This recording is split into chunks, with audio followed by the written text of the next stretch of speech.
Welcome back, everybody. This is Zach, your friend and realtor in the Bay Area real estate market. I'm back today with another real estate market update.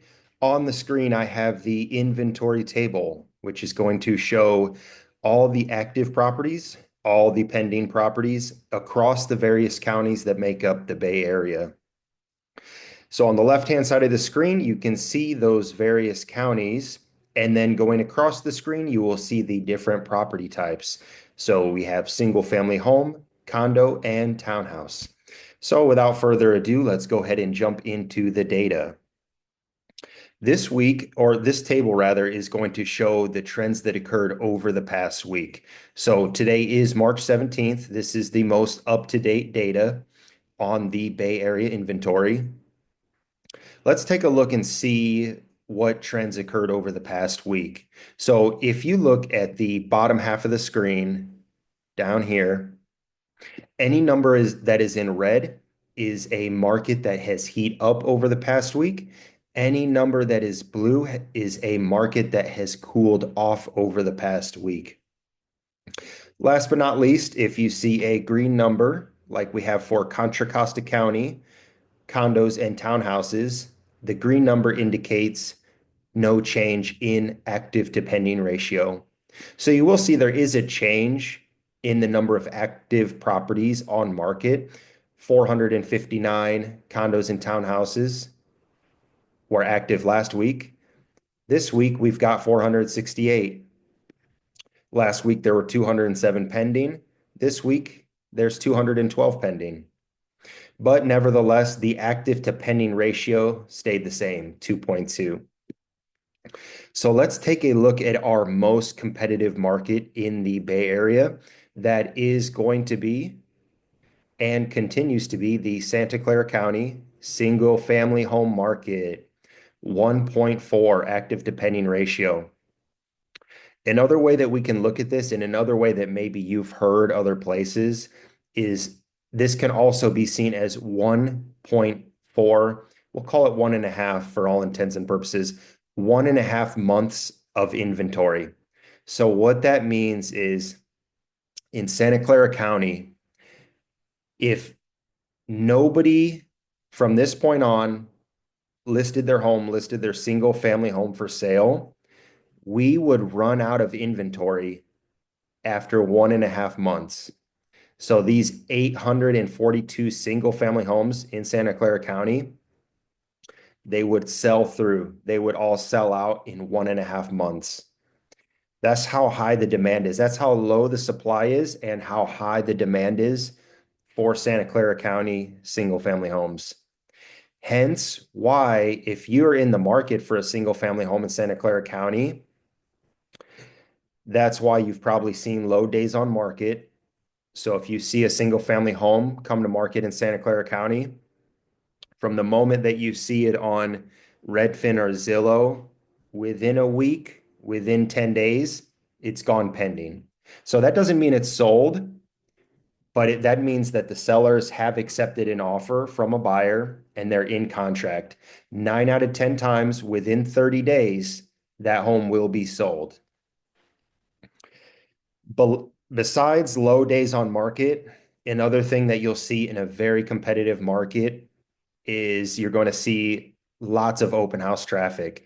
So try this out. If you're in the market for buying a home, and it happens to be, I'm sure you already know this, if you're in the market for Santa Clara County single family homes, look at the homes that come on the market this week. For example, let's say a single family home in Sunnyvale comes to market, right? Just keep an eye on when that home comes to market. Go to the open house this weekend and see how many other people are going to be there. You're going to be bumping into people at the open house. That's how busy the open houses are for single family homes in Santa Clara County. Doesn't matter what time you go. Most open houses are 1 to 4, 1:30 to 4:30. Doesn't matter what time you go, you're going to be bumping into people. Okay. So low days on market, very heavy foot traffic, busy open houses.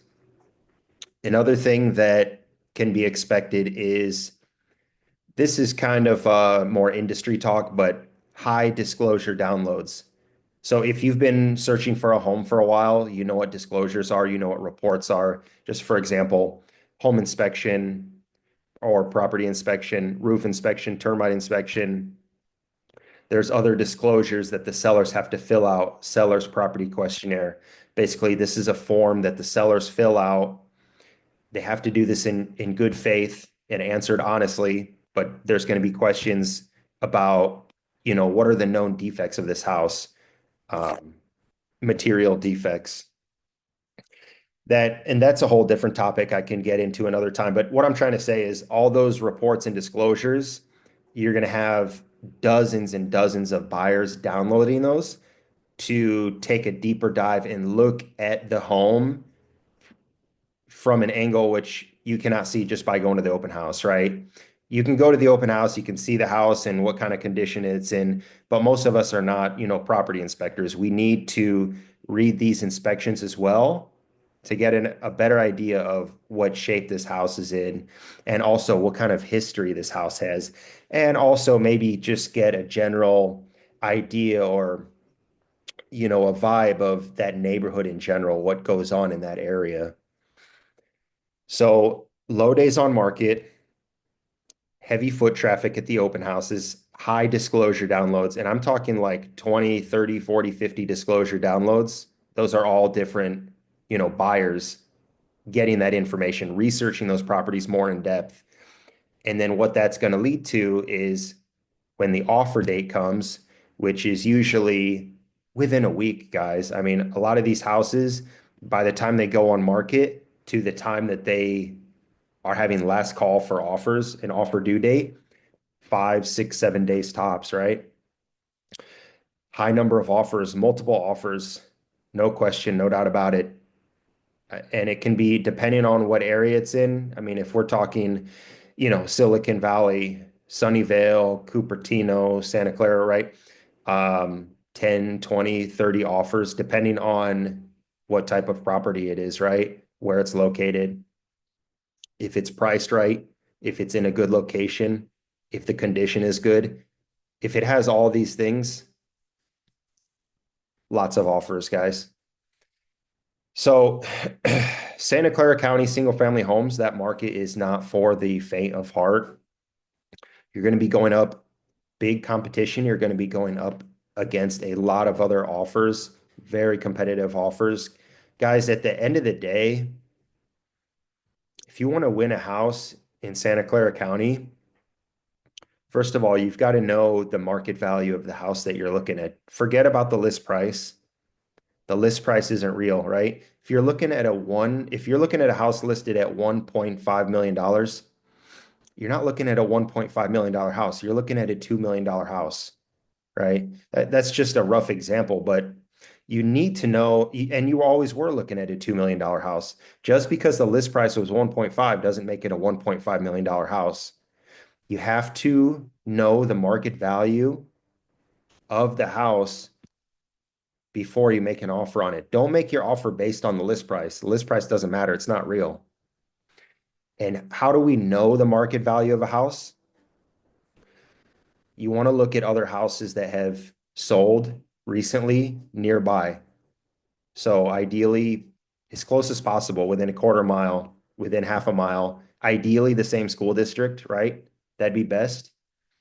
And then you want to look at the recent data. So something that sold within a month or 2 months or 3 months. You want to try not to go too far back. So if you can find a house in the same school district that sold within the past month or two, that's going to be a good starting point to get an idea what the market value is of the house that you're looking at. Okay.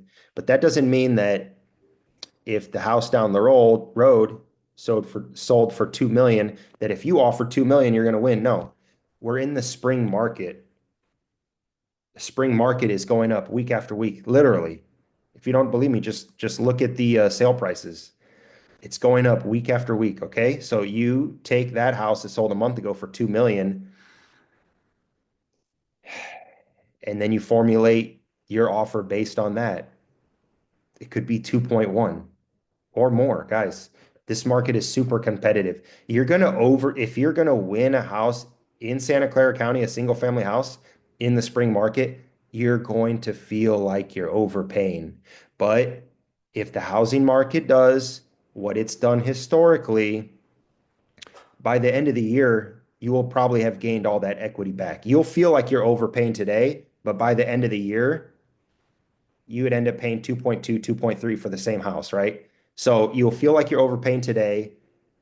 Give it a little bit of time. You'll see you got a good deal, right? That winning offer is going to be an anomaly. It's going to be different than the other offers. So just like my rough example, list price 1.5, you're going to have some lowball offers below or at list price. You're going to have some okay offers 1.8, 1.92. Then you're going to have that offer that comes in at 2.15 that just blows all the other offers out of the water. And there's going to be some buyers that missed out on that house and they look at the winning offer and they're going to think 2.15, they paid that much over list price. That, like I said, by the end of the year, it's going to be looking like a deal. So, anyways, guys, I know this video was a little bit different than how I usually do it. I usually just focus on the raw data. The data is here on the screen. Feel free to full screen it, screenshot it. If you want this inventory table sent to your email, go to the About section in my YouTube. Go to the About section on my YouTube. You will see my phone number, my email, my Instagram handle. Reach out. I'm happy to share this table with you on a weekly or a monthly basis. Also, if you have any questions about micro markets, maybe you want to know what the ratio is in, like my example earlier, Sunnyvale or Cupertino, reach out to me. I'm happy to share that with you as well. Anyways, thank you for watching, guys. Thank you for the support.